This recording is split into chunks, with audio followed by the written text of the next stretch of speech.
Good afternoon and welcome to the CLEAR webinar series. I'm Dave Dickson, coming to you from our Haddam headquarters here in Haddam, Connecticut at the Extension Center here. And today's webinar, our first of 2017, is on getting started on your new MS4 permit, which I know you all are very excited about.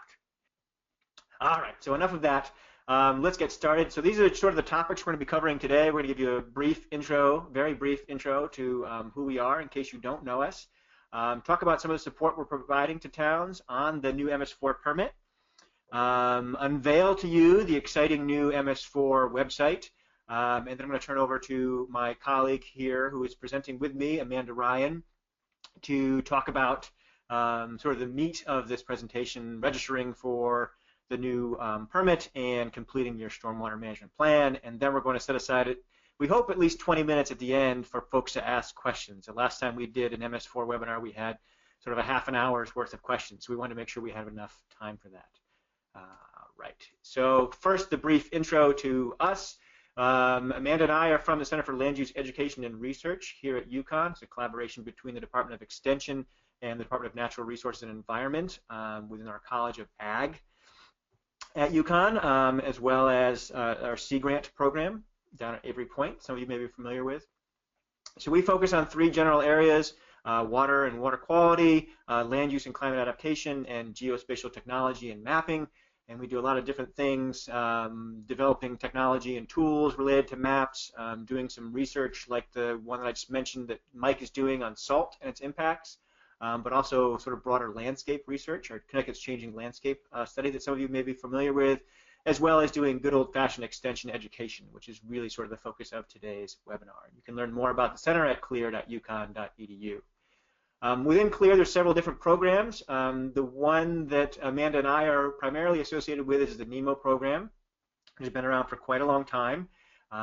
Before Tom Brady even started winning Super Bowls, we were out there in towns talking to them about water quality and land use planning and using maps and teaching folks how to do GIS and things like that, and more recently with a stronger focus on low impact development and stormwater.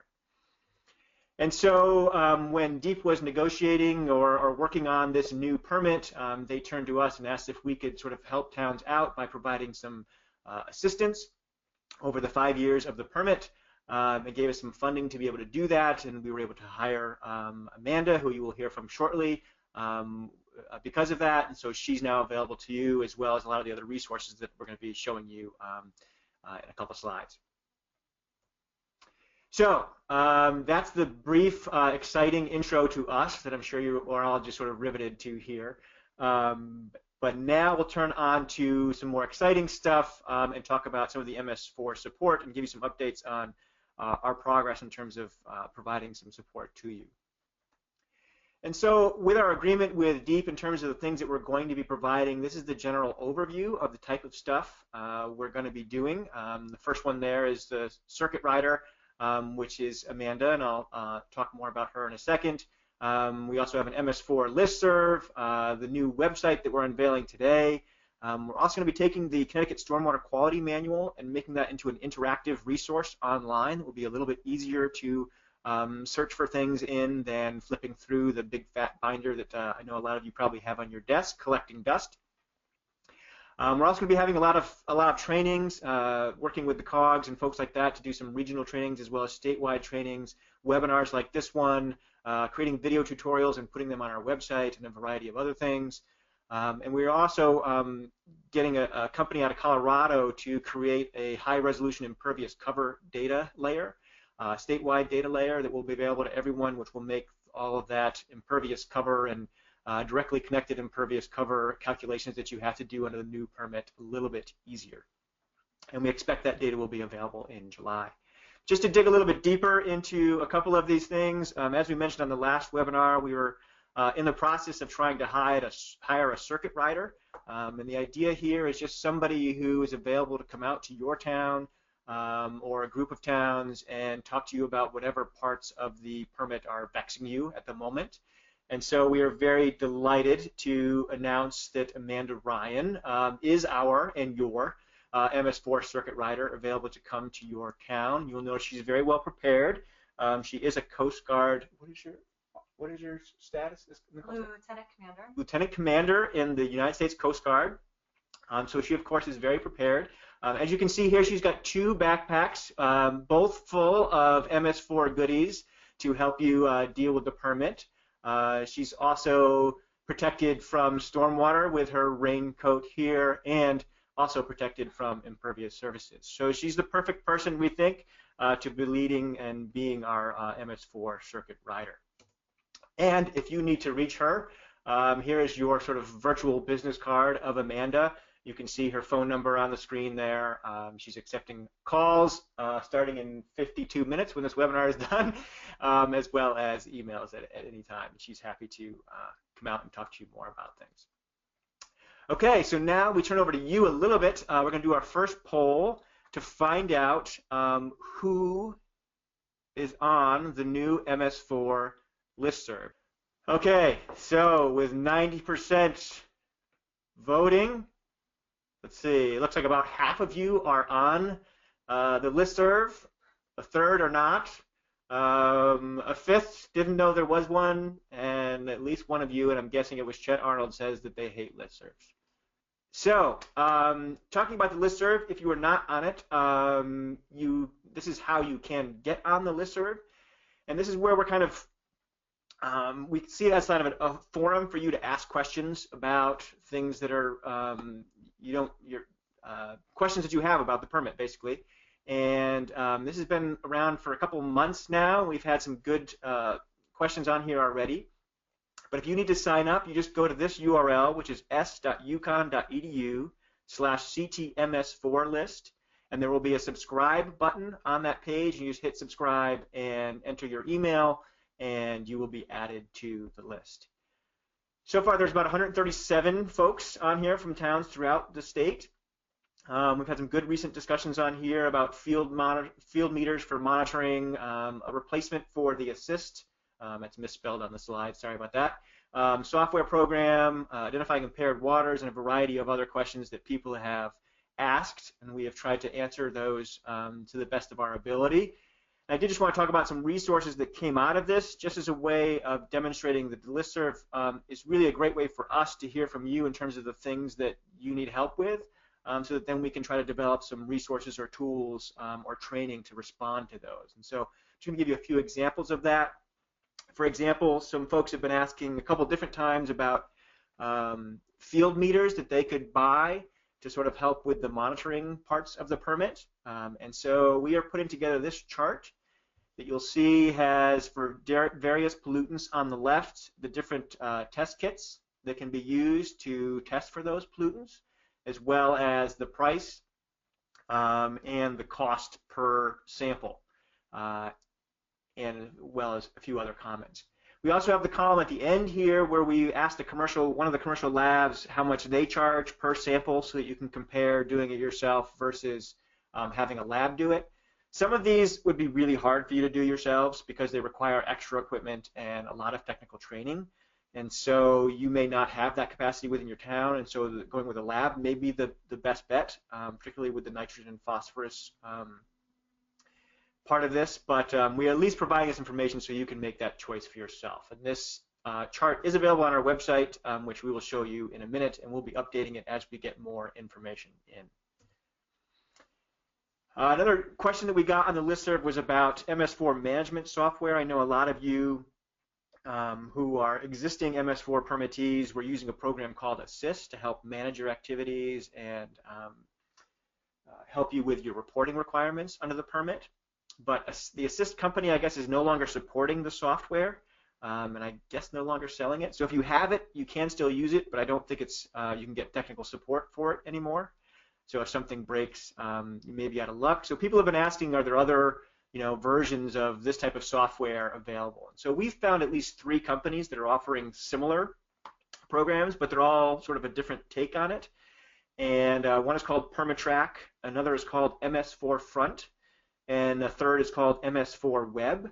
And these are all basically subscription services. You pay a certain amount up front to have it set up for your town, and then you pay an annual subscription. And I think all of these companies, it's based on your population size in terms of how much you have to pay. And so it varies in terms of the subscription between, say, like $1,000 a year to, several $1,000 a year for an annual subscription. But to make it easier to find out about these, as I mentioned in the beginning, on next Wednesday, we're going to have 2 webinars that are demoing Permatrack at 1 p.m. and a second webinar at 3 p.m. demonstrating MS4 Front. And so we're going to have folks from both of those companies who will just be on to talk to you about and show you their programs and how they work. So to sign up for those, if you go to our MS4 website, which is nemo.uconn.edu/ms4, you will see, and when we're going to go to the website in a minute, and I'll show you where you can sign up for these webinars. Finally, another question that people had asked is, how do I know what the impairment, if my water body is impaired, or if I have any impaired water bodies in my town, and if so, what the impairments are. And so there is an impaired waters list that DEEP has that shows all the impaired waters in the state, including lakes and estuaries and rivers. But it does not have the actual impairments in it. So we sort of added the impairments from the latest integrated water quality report that the state puts together. And so now if you go to this URL, which is s.uconn.edu/ctms4map, you'll get a map like this. You'll be able to zoom into your town, click on any of those red water bodies. The red means impaired, and it will give you a little pop-up, and you'll see what the impairment is. In this case, it's E. coli. And then it will tell you, in terms of the various uses for that water body, what it is supporting and what it is not. So for this particular one, it's not supporting for recreation. But again, this will help you in terms of the permit, where the things that you have to do are tied to what the actual impairment is for the water bodies that are in your area. And so this will help you to figure out what those impairments are, as well as be useful for the registration form, which Amanda's going to talk about in a moment. So, okay, so that's sort of the basics, just some things that we've created that are out there for you in case you've had those questions. Now what we want to do is just quickly show you our new and exciting MS4 guide or website, and this again is the URL for that. So just give me a moment while I switch over to our other screen here. So you now should be seeing our new, it says Connecticut MS4 guide at the top here. This is our new MS4 website. And I'm just going to go through the basics of it, and then Amanda's going to go through in some more detail on some of the registration and stormwater management plan templates that are here. But you can see that the site is basically divided into 3 general categories: basics about the MS4 program and stormwater. You can get some of the some basic videos about why stormwater is an issue that may be useful for you in terms of educating your citizens. There's also a whole section on developing your stormwater management plan. And then the third section is focused on implementing your plan and the 6 minimum control measures. Now I will say this is, we got this site up rather quickly, and we're going to be adding to it throughout the sort of 5 years of the permit as we develop new tools and tutorials and resources. And so we're going to keep adding those to here. So you may, as you flick through these pages, find there's certain places where we don't have content yet, but it will be there once we sort of develop it. But at least this is a good starting point. There are a lot of good things here already. A couple of them that I'll point out. If you look over here on the right, there's a frequently asked questions button. And here, as we're getting questions in, as Amanda's getting questions when she goes out to towns, we're adding those questions to this frequently asked questions section. And you can just sort of click on these different questions that other people have had, and it will give you the answer to them. And so this is going to be a place to come back and check if you have a question about the permit and see if somebody else has asked it and if there's already an answer on here that may be helpful. The other thing that you'll notice is we have this MS4 News button. And this is basically a little blog that we've created just for the MS4 permit. And as we develop new tools and things or have new webinars, we will be announcing them here so that you can get more information. And so if you are not on the listserv, this is a good place to go, because pretty much everything that we post on the listserv in terms of a big resource or something like that or tool will be available here in the blog as well. And so just sort of going through what's in each of these sections. So the basics, this can just give you the background on the stormwater permit, its changes, who is required to, who is an MS4 community or institution and is required to respond to the permit. Amanda's going to talk more about the stormwater management plan section in a moment. And then the implementation section here, just a couple things that I'll highlight for you. One of them is the public education. We have developed sort of a public education library here where we took all of the topics that you may be required to educate your community about and created different sections for them with links to examples of sort of education resources that you can use and modify for your community.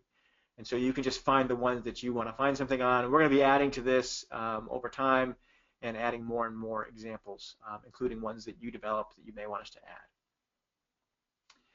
add. There also is, and we did mention this, we talked about the water quality monitoring question that some folks have, and here is that chart that I had showed you about the different field kits that you can purchase. And if you click on any one of these names, it will bring you to a link to a place where you can actually purchase that kit if you decide you want it. So just make it easier for you to find those kits. There are also, the last thing I'll talk about, actually two more things on the website, is there's also this tools section. And here we have a variety of different things. The Connecticut Stormwater Quality Manual, we do have available just as a viewable PDF at this point. We are going to make this into more of an interactive manual eventually, but if you want to review the Stormwater Quality Manual and you're required to sort of comply with the manual or follow the manual within the permit, you can find all the different pieces of it here. There also is the Connecticut Soil Erosion and Sedimentation Control Guidance that is also a part of the MS4 permit, and you can also find that here, and you can flip through or search through that as well as download it here on the website. And finally, this webinar and all of our webinars will be posted in this webinar section, so you can go back and review sort of all of the highlights and screw-ups on our webinars for your entertainment pleasure. Then the final thing that I'll say, if you are not on the listserv yet, if you scroll down to the bottom of the page, there's a big Sign Up Now button that you can click on and join the listserv pretty easily in case you forgot that URL that I gave you already. And again, here's Amanda's contact information on the page if you need that. So those are the basics of the website. I'm going to go back over to our PowerPoint now.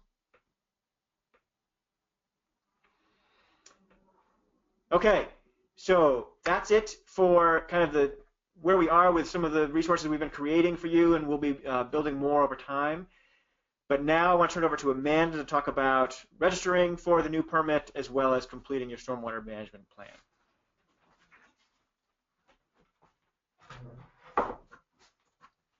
Okay, hi everybody. Dave is a tough act to follow in the webinar world, but I'll give it a try. So getting right into the registration requirements. So first I'll cover who is it that really has to register. So it's towns who own and operate an MS4 and they have more than 1,000 people in the urbanized area. Basically this map on the screen shows basically who the MS4 towns are. The dark orange ones are the ones who are brand new this year. Also, we have state and federal institutions joining in the fun. So the ones that get pulled into this requirement have average daily populations of more than 1,000 people. And this includes residents and staff. And then they have to have more than one building. So we have another poll for you. This is to see who knows when the registration and plan. When the absolute deadline is. Okay, and here are the results. Okay, great. So I guess I'll address this in the next slide. I'll leave you in suspense until the next slide because there's a story. Okay, so just quickly, what's required in the registration? Well, there's a registration form. And that's available both on our website and on Deep Stormwater website. And then there's 3 attachments associated with the registration. First one being the Stormwater Management Plan. Attachment B is the USGS quadrangle map requirement, and I'm going to also show later when I get into our map viewer, you can create that map on our map viewer. And then attachment C is the best management practices checklist, and that comes along with the registration form. You don't have to go look for it anywhere, and we'll get into that later too. And here's the answer. The registration is actually due, the drop dead deadline, Monday, April 3rd. So because April 1st is a Saturday, DEEP bumps the due date to the next business day, which is actually Monday, April 3rd. So that's the answer. So you get 2 extra days. Yeah. Exciting. Okay, so how do you submit your registration form? Well, you have to mail it to the DEEP Central Permit Processing Unit. Don't mail it to Chris Stone. Send it into the Central Permit Processing Unit. And so that means a hard copy of the registration form and attachment B and C. This is excluding attachment A, which is your plan, because you're able to just send that in electronically and not send a big package of papers to DEEP. And then you'll also need to send in at the same time your check and make it out to Department of Energy and Environmental Protection. In addition, you should email all of these things to the DEEP Stormwater staff email. So that's your registration form, your plan, your map, and your checklist, all either as PDFs. For the plan, you can also just write in the URL to the location of the plan online, and the registration form if you don't want to send a PDF. You have 2 choices there.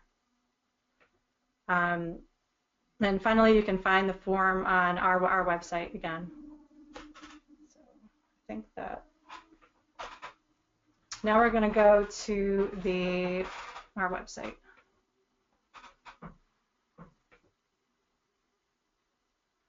Okay, so we have a registration section on the website here. And here you can find just a brief, so we'll change this to the 3rd. That's hot information. And then, so here's the permit registration form itself. And what I was going to do is I'll just scroll through and highlight some of the key areas that there might be some confusion on. Also, I just wanted to point out here, you can download a Word version, which you can type into, or a PDF version, which you cannot type into. So we probably recommend the Word version. That's probably easier for you to use. Hold 1 second. Sure. There's one question here you may want to answer. It's about the deadline. Okay. Let me see if I can get it. To open it. So it says, does the registration have to be at DEEP on the 3rd or postmarked? Well, that's an interesting question. That's a good question. Obviously, for the electronic submission, which is also required, you want to make sure it gets there by the 3rd. We can look into the postmark. Yeah, we'll ask about the postmark. But good point. Okay. So just quickly going through a few of the key parts of the form here. So in part 1, you check whether you're a new or a renewal registration. So the modification checkbox doesn't really apply in this case. So if you're new, you check the new. If you're renewing, if you're an MS4 right now, then you're renewing your registration. And if you don't know what your registration form number is, or what your permit number is, sorry, as an existing MS4, you can click right here. DEEP sent us a spreadsheet of all the permit numbers for each town. So you can click here and find out what it is if you don't know this off the top of your head. So the fees are here.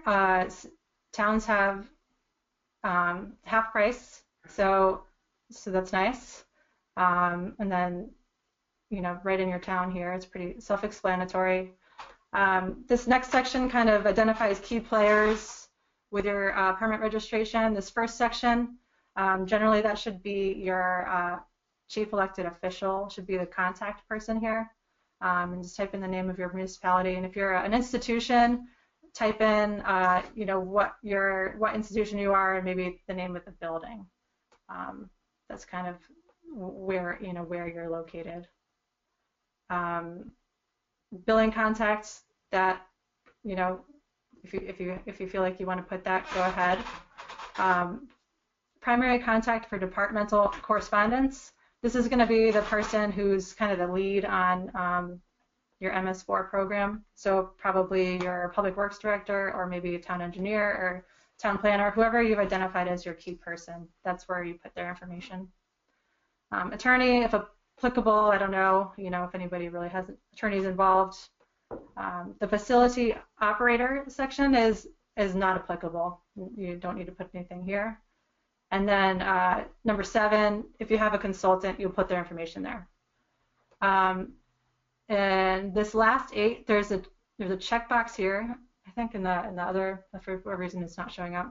But so this only applies to in limited cases. So you probably know who you are if you're a town that has like an inter-town stormwater management agreement or something. I think this applies to towns like Stonington and Groton. I think we'll check this, and if maybe there possibly are others, but I would say you know who you are if this applies to you. So the watershed information table, I'll just kind of quickly explain in each column what they're looking for, and then I'll get into sort of our map viewer to show you how you can use that to help you fill this out. So first, this chart, they're looking for every water body in town that receives discharges from your MS4. So it doesn't matter if it's impaired or not, you should put them all on here. So looking for, so really you're probably not going to be putting watersheds here, you're going to be putting receiving streams, or water bodies like Long Island Sound. And then what is your watershed ID or 305B ID? I'll show you on the map. You can use our map to find this information. Also, so basically, all this information you can use our map to find. So I'm going to switch over to that. Oh, that's right. Okay.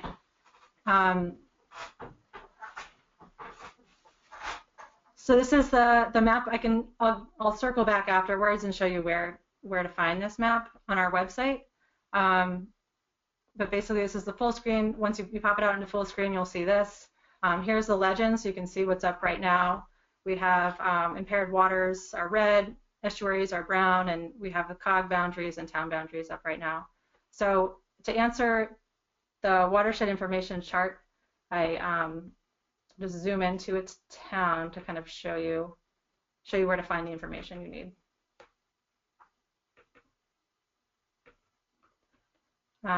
So in Madison, they have impaired estuaries in brown down here. So clicking on this one, so this is something you would put onto that table. You'd write in Long Island Sound for the name, and here you see is the 305B ID. It says estuary ID here in the attribute table. That's the number you're going to put in right there. And you can also identify that the impairment is bacteria or fecal coliform. And so you have all that information here on this map. And then for a river or stream segment, the watershed ID is the segment ID. That's the number you're going to put in on the table. And then that table also asks about TMDL information. So you go to, there's a link on the form to Deep's TMDL page. So you come here, and there's 2 places to look. You look down here for final TMD analyses, and just see. So we looked at Neck River and Long Island Sound, were the 2 examples I clicked on. So Long Island Sound is here. It has a TMDL. If you click on it, that's for, I believe that's for nitrogen. When you click on it, you'll see that it's for nitrogen, and you'll put that into the table. So you look down here to see if your water body is included in this table, or you also could look at the statewide bacteria TMDL. So So we didn't see Neck River on that table we were just looking at. So now I'm going to look here to see if Neck River is here in this long list of water bodies. And it is. I know it's on here somewhere. I just probably, oh, here it is. Yeah. So Neck River's here. So you would say, yes, there's a TMDL. Click on it, and it's, well, you know that we're in the bacteria document, so, or website. So that would be, and also Long Island, that Long Island Sound segment 2 is highlighted tiny down there. But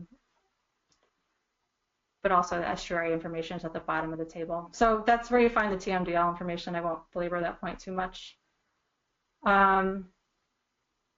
Okay, so now I'll go back to the map. And so that's for filling out that table. Let me know if you have questions on that later. I'd be happy to help you out. I'm just going to kind of show you what else we have on the map. That our office has worked pretty hard on to make this a useful and comprehensive map that's helpful to you. So there's basically any map layer that you need for the registration form is on here. So the next section of the registration form has you check to make sure the plan doesn't impact any of these other things, I'll say. So like aquifer protection areas, coastal boundary area. So you need to consider all these things to see if your stormwater management plan has any kind of impact to these areas. And for the most part, I don't think they'll apply. The natural diversity database area. So everything except I think there's one that there's not a layer for, like historical things. So that just doesn't exist. But everything else is on here. And so the only thing that might be applicable is like the aquifer protection areas. Those just in terms of your, oops, I'm out of control here.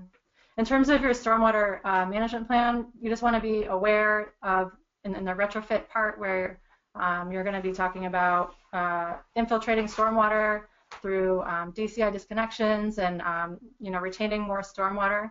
You want to make sure you're not encouraging polluted stormwater to get into the sensitive aquifer protection areas.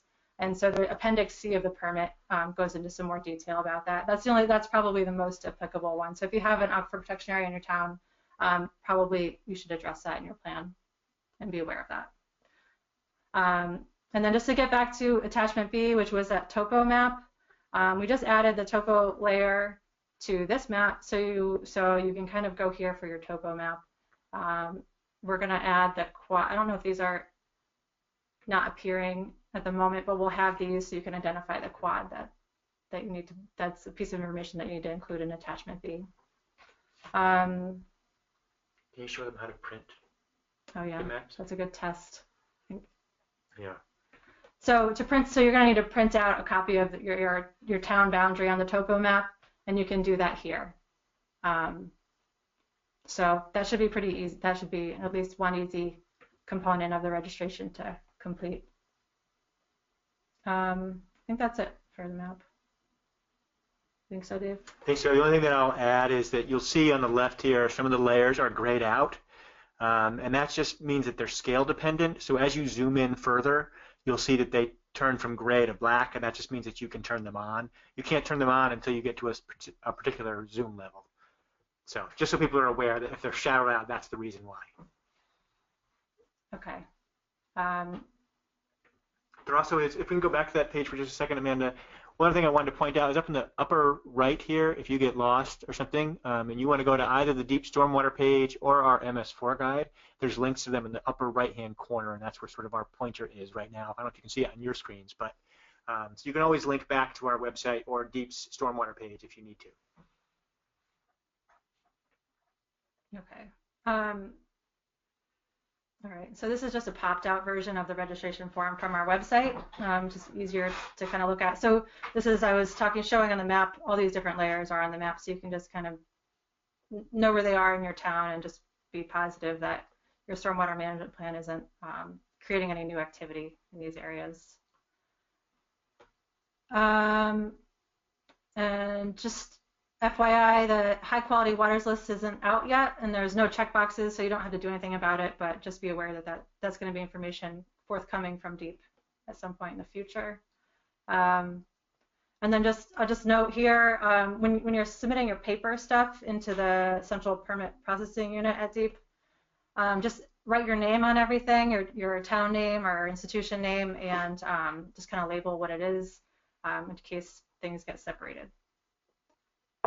Okay, so there's a couple of certifications that need to be made on the registration form, and this one should be your chief elected official is probably the person who's going to be signing this, as well as whoever prepared it, whether it's you know, your town engineer or town planner, or whoever it is that's kind of putting everything together. They'll also sign this page. And then here's a qualified professional certification. This has to be you know, a certified professional engineer.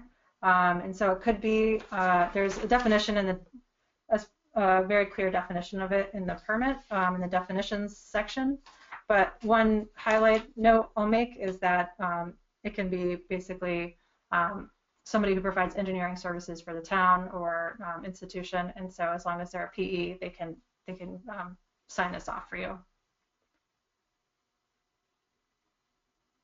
Okay, and then also here's the best management practices. This is considered attachment C of the registration, and so and it's basically kind of a checklist to make sure you're meeting all the requirements of the stormwater management plan. So DEEP already has pre-filled in here the minimum requirements for each minimum control measure. So there's plenty of room for you to add more. They want you to include who's the responsible department, individual, or you know, whoever from your town or institution is responsible for carrying that out.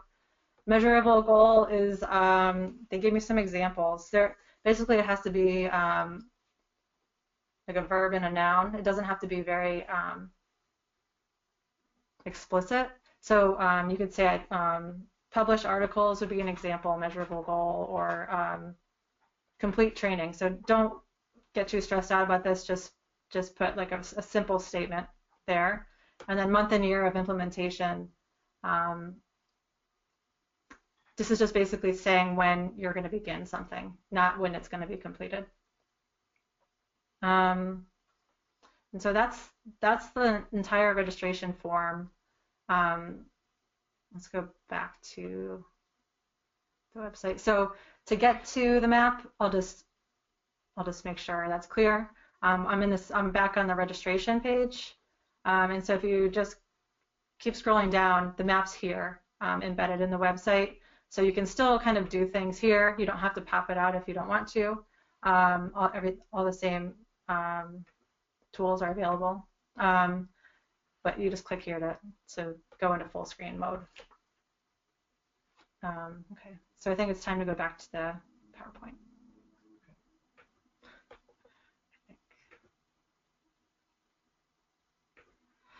And also, if you can go back to that, oh, actually, you'll say it here. Never mind. Go ahead. I was going to say that if you, the other way you can get to the map directly is with this link that Amanda has on the screen now. That's s.uconn.edu/CTMS4 map, and that will take you directly to a full screen version of that map that has all of the layers that are asked for within the registration form. Okay.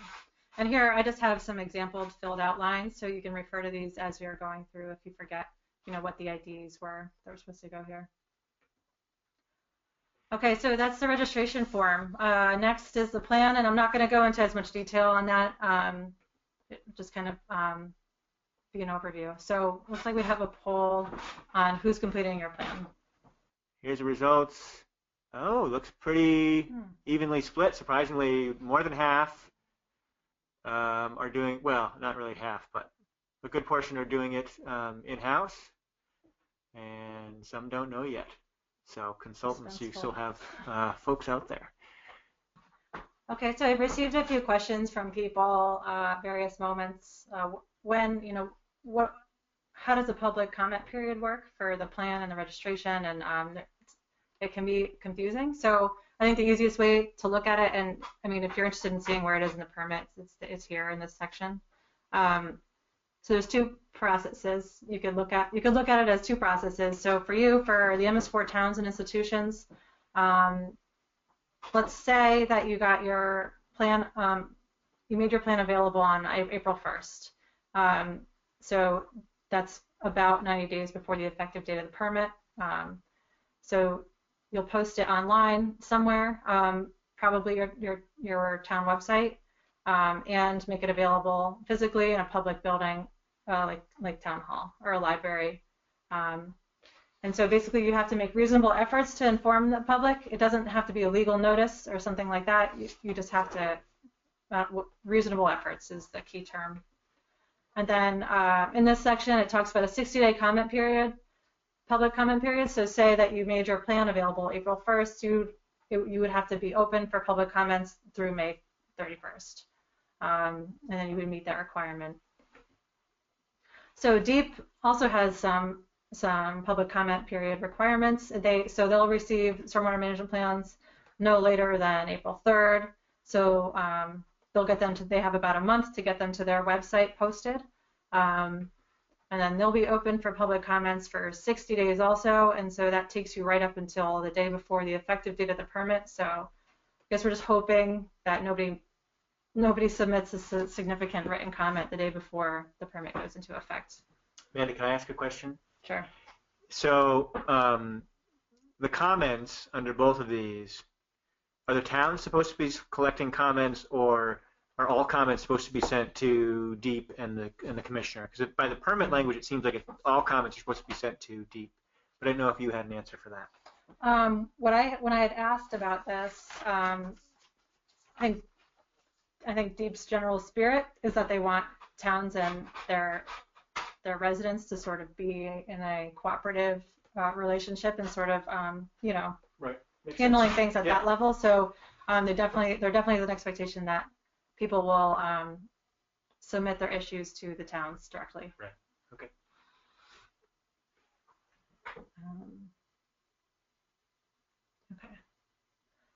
Okay, so we developed a stormwater management plan template, which is a tool for anyone who wants to use it. We based it, Westcog created one first, and so we used theirs basically as our base and made some changes to apply statewide. And basically it covers just what the permit requires the plan to cover is all the 6 minimum control measures. And just to qualify that, DEEP hasn't reviewed this or anything. It's not approved by them. It's just basically what we've created to help you meet this requirement. So to use the template, you have to customize it first and foremost. And after I get through this slide, I'll show on the website where to download it and how to download it as a Word doc for you to use and change. So customize it. There's everything that absolutely needs to be changed is highlighted in yellow, so you know where to focus. And then, of course, anywhere else that you want to make it yours, you change it as much as you want. And just noting that it has to be, the plan itself has to be signed and approved by the chief elected official, and also whoever was the primary person who prepared the document. There's signature requirements for all documents associated with the permit on page 49 of the permit. So, and it kind of says that the person who prepared documents has to sign and certify that they're accurate. And then the plan also has to be certified by a qualified PE, and I also kind of talked about who that would be earlier. So I'll switch over to the website one last time. Go faster. Oh yeah. So the plan template, you can go right here. And so first I'll point out just at the bottom we have an institution example. This is the UConn stormwater management plan, and institutions are free to use this to guide their plan or to pull examples or whatever from. So, and you can download that as a Word doc here. And then again, make any changes you want. And then for our towns, we have the template here. So you can download it here. Right here. Here. That makes sense. And then so we have some permit instruction. I mean the stormwater management plan instructions are here. Basically, it just lets you know that DEEP didn't approve it and how to go about kind of using it for yourself. And I'm just going to scroll through first initial pages just to show you what's here, and then feel free to explore it yourself and change as needed. So here's the table of contents. Just this is kind of just general descriptions of your town. And then also what you'd want to make sure you include a table of all your impaired water segments here. And then just quickly getting into just the first minimum control measure, just to give you an example of how the plan is laid out. We have a little goals box here, which you're required to identify your goals. These best management practices match the same best management practices as the checklist, attachment C. So it exactly matches that deep checklist, and you then feel free to add to this. Same here, you can tailor these. If you don't have any of these impairments in your town, you can remove a column if you wanted, or just leave it, just cover it, because we're going to have this stuff on our website that you can link to. And then I just wanted to get to this, the schedule at the end. This basically is the same as that checklist, so you'll basically be copying that same information here. And that's at the end of each minimum control measure. And I think I might be getting to the end of that. And then just show the download button there. Yep, and here you download here again. Yeah. So one of the questions that we've got is somebody asked Amanda if she could do their plan for them. And oh boy. She can't, but hopefully with this template, we're hoping that it would make it a lot easier at least. So you just have to know your town-specific information and sort of what your capacities are and what you guys are willing to do. And then so you just sort of go through, and wherever you see these highlighted areas, put in the stuff that's specific to your town. And so this should at least take, some of the work off of you. And I want to just do a shout out to Mike Toll from WestCog, who did a template for all of the WestCog towns that he has sent out to all of his towns, I know. And this template is really sort of based on that structure. And then Amanda sort of made some changes. But anyway, hopefully this will be a good resource for folks. And I don't know if we have any more slides that we were going to show. But we're going to start to get to some of your questions here. We got quite a few questions that have come in as we were talking. Again, we went through the website. And so just before we get to the questions section, I know sort of you are all very excited about the MS4 program like this guy is. And we are hoping through this webinar and some of the resources we're providing to get you to this point, but that's probably not very realistic. So at least we've hopefully gotten you to this point. We were just like, all right, we got to do it. Let's just go ahead and get this thing done. So that's where we are, and you can type in questions. We have a bunch already.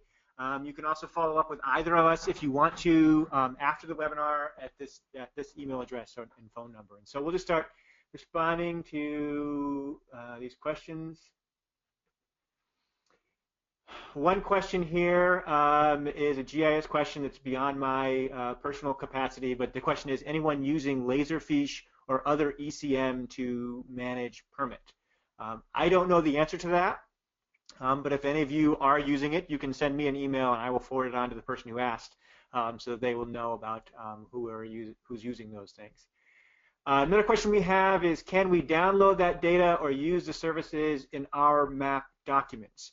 All of the services that are in that map that we showed you are map services that you could connect to through, if you have your own online GIS or desktop GIS program that can connect to map services, you can connect to them that way.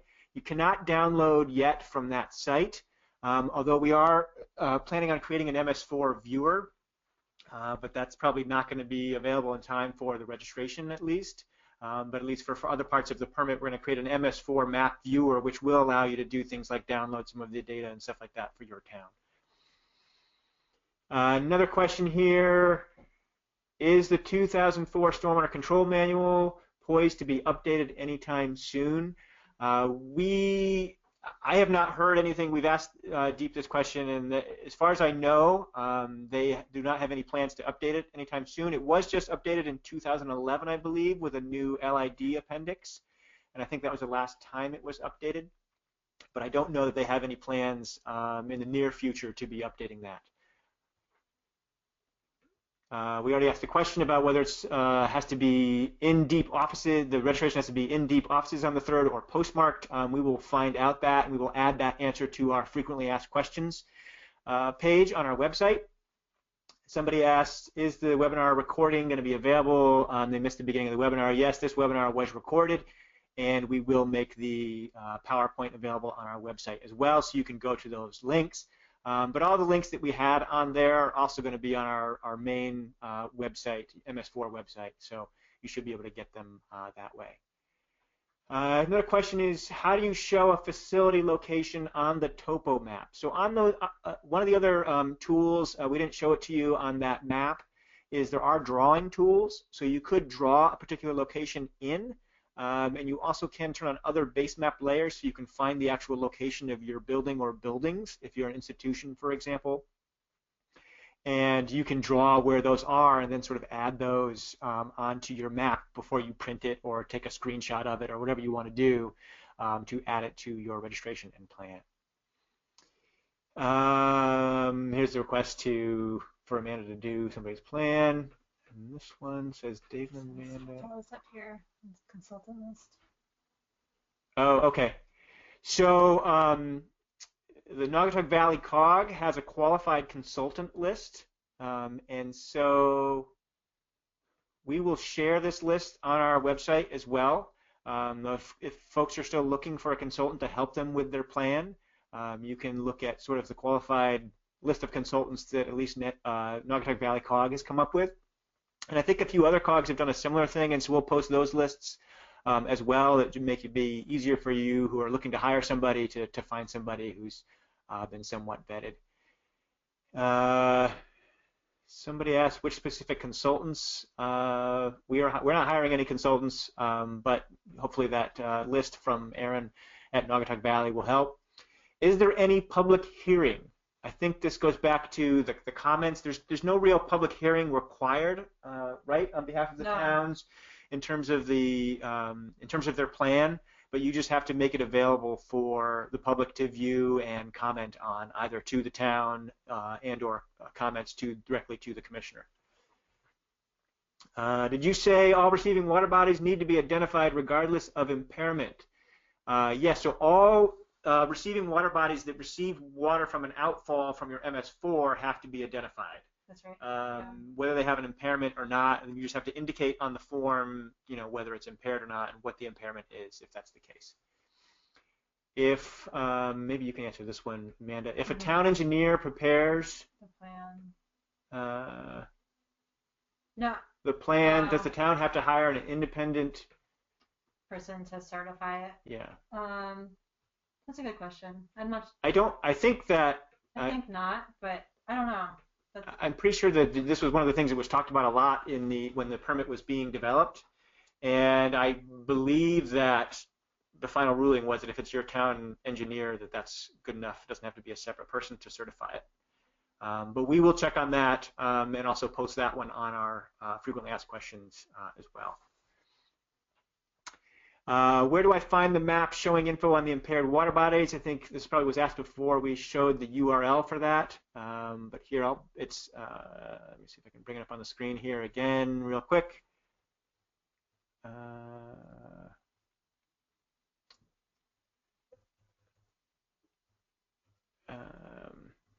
So it's basically, I think this is on this page, right? Yeah. So it's right here at the top of the screen where it says s.uconn.edu/ctms4 map. That will take you directly to sort of the full screen map. And it's also embedded within the general MS4 website. Oh, somebody says we're awesome. Thank you. We think you're awesome too. Can the town engineer be both the preparer and the PE to certify the plan? We believe so. Yeah, we'll verify that. But we'll verify that. Is the map going to have downloads to CAD and or GIS and be geo-located? So no, but you can connect to the map services and connect them to your own GIS system if that helps. And if you have more questions, Carrie Chadwick, who some of you may know, she's sort of our mapping guru on this project. And so you can follow up with Carrie as well to figure out how to get some of those data layers into your system if you need that. If an impaired segment is designated for delisting, what is the time frame for that? They don't give us the full question here. What is the time frame for that? Let's just assume that's the question. That's a good question. I don't exactly know the answer to that. That would be a question for Deep, and we can ask. There also, actually, I should say about the impaired waters that are on that map we showed are the 2014 list. As some of you may have seen, last Friday, Deep just released a draft of their 2016 Integrated Water Quality Report, which has updates to that list. And so we will be updating that once that document is finalized, but I don't think it's going to be finalized in time for the permit. So in terms of by April 3rd, I should say. So for now, in terms of your registration and your plan, just Deep has told us just to rely on the 2014, and then you can update things down the road as things get delisted or added to the list in terms of your actions. Are priority areas by definition impaired waters? No. So there's 3 different kinds of priority areas under the permit. There are urbanized areas. So if it's basically a basin or an area that has urbanized area in it, and that you can find that on our map in terms of where the urbanized areas are. The other category is if it's in an area with an outfall to an impaired water body, it's a priority area. And then the third category is if the directly connected impervious area for a particular basin or area is greater than 11%. And so there's really sort of 3 priority areas that are based on those 3 categories. There's another question here, and I apologize, but the system cuts it off. It says something about tributaries, so if whoever asked that question wants to type that second part of their question in, we'll try to answer it. Any guidance on what should be budgeted for lab testing or testing kits? Well, hopefully that chart that we put up and is available on our website, and we're sort of still adding to it over time, will help you in terms of whether you're doing some of it in-house or having a lab do it. But it's also going to depend on how many outfalls you have in your community. Right, Amanda? You have to basically screen all of your outfalls, at least in the beginning, and then sort of can narrow it down from there. And so that cost will be somewhat dependent on how many outfalls you have in your community in terms of how much you're going to have to budget for. Anything you would add on that, Amanda? No, I think we're going to try to beef up the monitoring section guidance a little bit. The chart is there, but we're going to add some more clarification in terms of write-ups, so we'll look into that further. And what happens if we miss the deadline or choose not to submit the required plan? There's some, I mean, Deep has some enforcement actions they can take. I don't have all of that written out right in front of me. I mean, there could be consequences to doing that, I guess. Yeah. That's what I would say. What category stream needs to be listed in the registration form? Did you get that sense from? What category stream? So what size stream, in other words? Basically any stream that you have an outfall to Yeah. Has to be included in the registration form. If you don't have outfalls to it, then you don't have to include it in that form. Yeah, so that's it's just wherever there's outfalls from your stormwater system. Will there be new statewide air photos and topo available? Yes, actually, there's going to be, as you probably are aware, last year the state had new imagery, very, very high resolution imagery flown. I think it's like 3" or something ridiculous like that of the entire state. And we actually, through our CT Eco website in partnership with DEEP, are going to be making that available very soon, the next month or so. From what I understand, at least the aerial photography is going to be available on cteco.uconn.edu, so you'll be able to get it there. We also will probably link to it once it's available in our MS4 map. And in terms of topo, well, there is, as part of that, also new LiDAR, statewide LiDAR data that's going to be made available, and you'll also be able to get that at cteco.uconn.edu. What does a municipality need to do after filling the registration? Is there additional questions cut off here? Is there additional activities that have to be done? Well, basically, it's sort of waiting for comments. It's not required that you change your plan based on those comments, but the DEP, after they review your plan, they can submit changes to you and request you to make changes to that plan that you would then have to make. But other than that, once July 1st hits, you have to start implementing that plan. Right? Did you add anything to that? Is there a best way to calculate impervious area? Well, actually, we're getting, through part of this grant from DEEP, we are getting high resolution impervious cover data for the entire state. It's 1 meter data.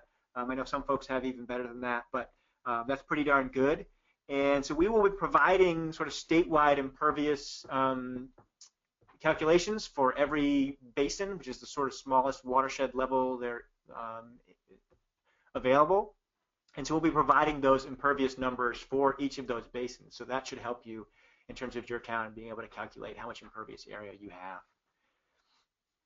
And there are also other maps out there on the DEEP website now that are based on coarser 30-meter data. You could use those as well, although I think it'd probably be better to wait until July when the sort of more high-resolution stuff becomes available.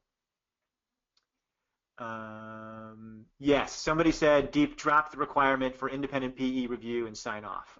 So somebody else is confirming what we were saying, that your town engineer can be the person signing off as well as preparing the plan. Can you expand on the definition of DCIA? Do we have to include privately owned? And again, this question's cut off. For some reason, the system's not showing it to us today. So DCIA is directly connected impervious area. So it's of those impervious surfaces, which ones, if stormwater falls on those surfaces, goes directly into your stormwater system. And there's a variety of different ways where you can sort of determine how much of your impervious cover is directly connected. We are developing a lot of those methods now, and we'll be providing tutorials sort of further down the road once we get folks past this initial step of the stormwater management plan and the registration. But in terms of, do you want to talk about how you dealt with DCIA within the template? I think I just said okay. Pending further guidance. Yeah. So, and I think, so within the plan, the way we wrote it up in the template, and you'll see if you use the template, we wrote some language in there about, because we're still sort of figuring out the DCIA thing, and the different ways that towns can come up with that. And so I think for the purposes of your plan, putting in there, you're going to develop a method based on guidance from DEEP and UConn Clear, I think would be sufficient. But maybe you want to identify what basins you're doing it on or something like that. We'll have future webinars down the road on more on DCIA and how to calculate that for your community. Okay. What's the status of legislation to delay the deadlines? I don't know the status of legislation to delay the deadlines. I did see that there was a bill introduced in the legislature. Last I saw, it hadn't gone anywhere other than being introduced, but maybe other folks can chime in on that. Are tributaries not identified as impaired which discharge to impaired water? Okay, so if the tributaries are not impaired, then they aren't, that segment of a stream is not considered impaired, even if it discharges quickly into right. an impaired waterway. So if you have a small tributary going into like an impaired larger river, that segment's not impaired, so don't treat it as an impaired waterway. That's official. Hopefully that's kind of hard to describe without a picture, but yeah, if the waterway's not identified as impaired on the map, then it's not impaired, no matter where it discharges to. So then somebody asks, so you're not sure if there will be a fine for late registrations. All we know is that DEEP does have enforcement authority, and they have fined people in the past for various things related to the permit, but I don't know. And so they have sort of like a suite of options available to them. But you know, from our experience, they're pretty reasonable in terms of working with communities to not have to fine you. You know, if there's for some reason why you can't do that, then they're willing to work with you. But they do have that enforcement authority, so they could do it if they needed to. And I think that they usually, and this is not speaking on with any real knowledge, but it seems to me that they tend to be more aggressive with those communities who just refuse to do anything than those who are making their best effort to do something. How do we deal with private facility or state systems that interconnect with our MS4, I believe is the question. So in this case, if there's a private facility or say DOT roads that empty into your MS4, you have to sort of collaborate with them in terms of how you're going to deal with that stormwater and what each party is going to be able to do. If it's a private facility that does not connect to your MS4, then you don't necessarily have to worry about that. But they'd have to be completely separate from any connection to your MS4 for that to be the case. You'll answer this one, Amanda, maybe. Regarding monitoring, my understanding is dry weather screening is required for...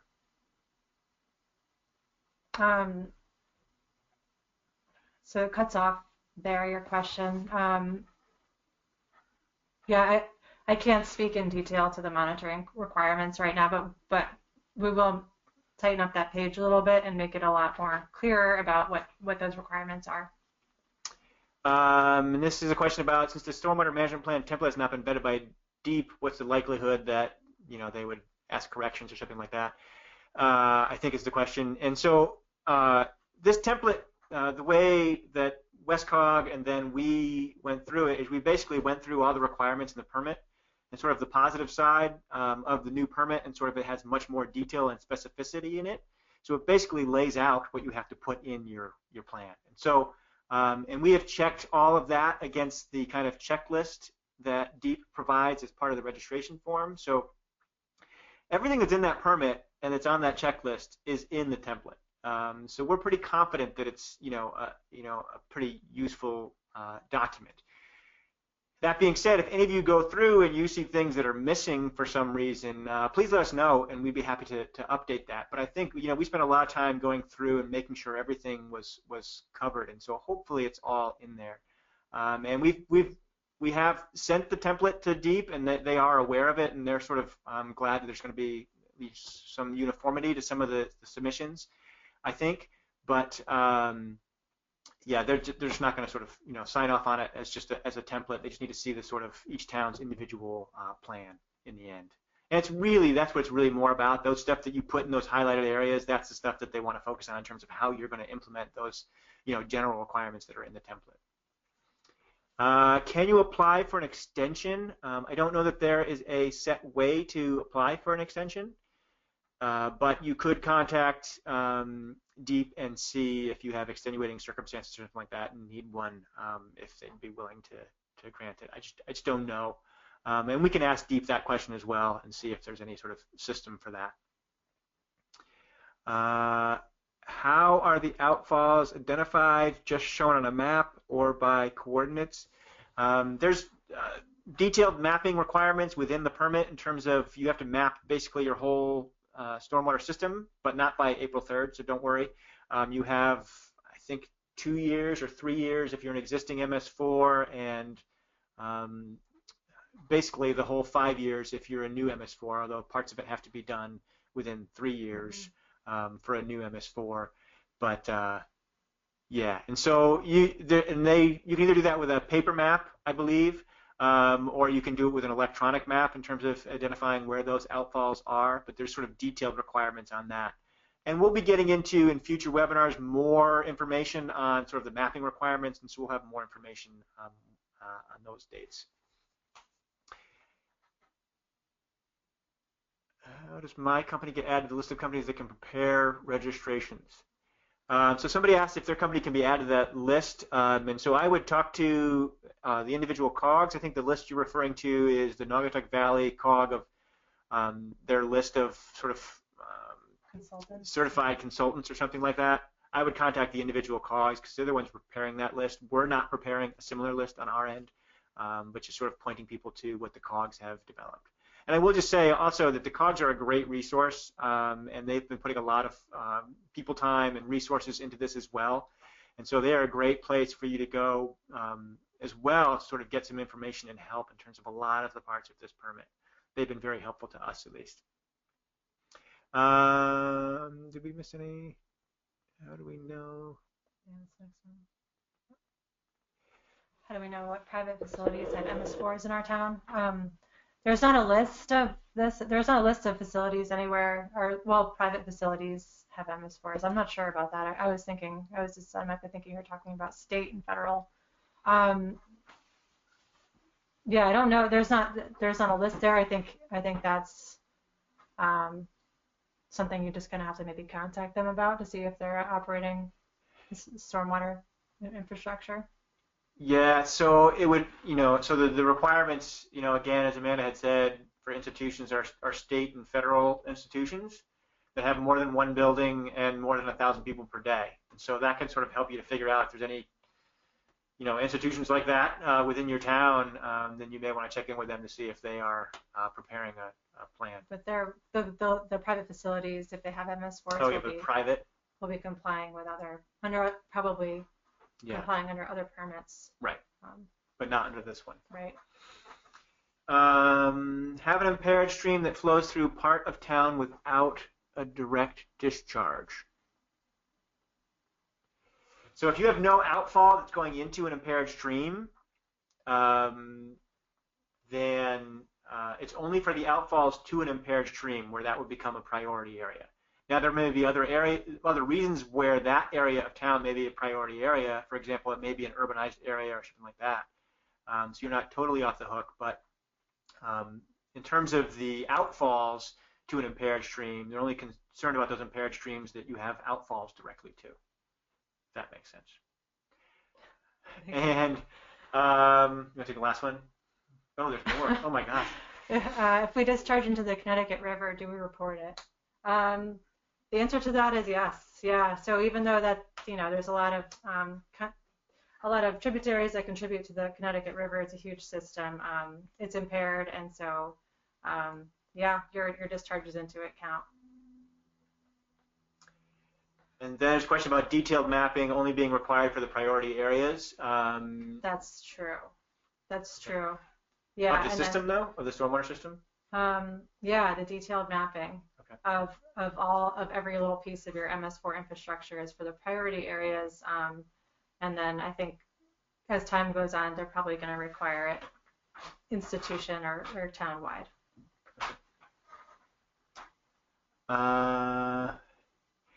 Somebody asked a question about working with DOT that I won't go into here, but you will just say that, as many of you know, DEEP is negotiating a separate permit for DOT, so they're going to be held, and they're starting, I think, from my understanding, with a lot of the same requirements that are in this permit.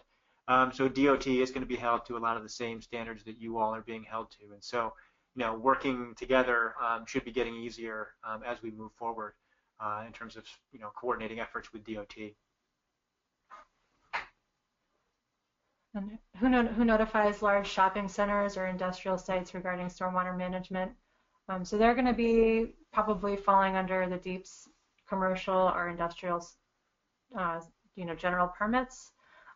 So DEEP is regulating them under these separate permits, but definitely I think the spirit of this MS4 permit is to kind of definitely coordinate with large places like that in town that might be causing water quality impairments, but DEEP regulates them separately. And I think that's it. I think we've answered all the questions. Somebody just asked again about priority areas, but we just covered that a little while ago, sort of those three areas of directly connected impervious area over 11%, urbanized area, and anywhere where there's an outfall sort of directly to an impaired stream. So those are your three priority areas. And so if you put all three of those together on a map, you'll get the areas that you sort of need to focus on for various parts of the permit. Well, with that, I thank you all for tuning in and listening in all the way through to the bitter end here. We will take these questions that we sort of weren't quite that sure on and add those to our frequently asked questions section of our website. But again, feel free to email either Amanda or I. Probably start with Amanda because she knows more about it than me. Yeah, email either of us and we'll be happy to answer other questions that you may have. And finally, this was recorded, and this recording will be available on our website, which is nemo.uconn.edu/ms4. Thanks very much, folks.